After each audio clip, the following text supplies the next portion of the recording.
Okay, folks, we're looking at solving equations using factoring. I'm going to give you one example, and yes, you can do it. I believe in you.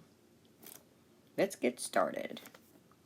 So there's our problem. First thing I notice is that something needs to be factored. X squared minus 4 is a difference between two squares, so I'm going to factor that. And there it is. So we need to look for restrictions now.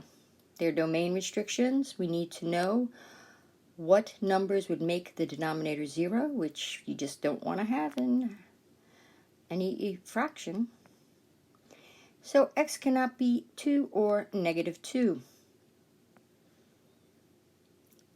The next step would be to take the least common denominator, which is x minus 2 and x plus 2, and multiply that by every term in the original equation.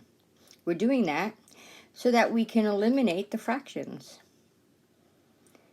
Rewriting it again, we now need to use FOIL and distribute the 5. Once that's done, you need to combine like terms.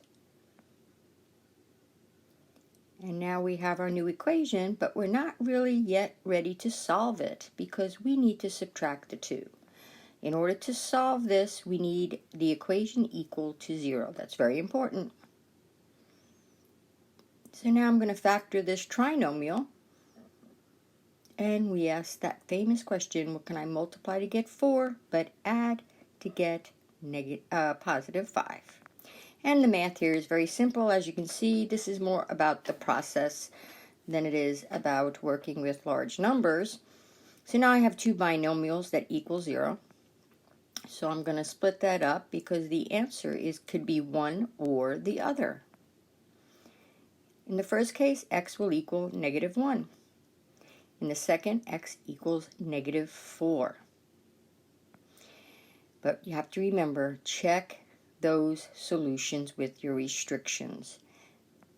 In this case, neither one of those values is restricted, so you have two good solutions, and I put them in brackets because it's a solution set. And I box it up. All right, so congratulations. If you made it this far, you did great. We've solved another problem. Hope you have an awesome day, and thanks for watching.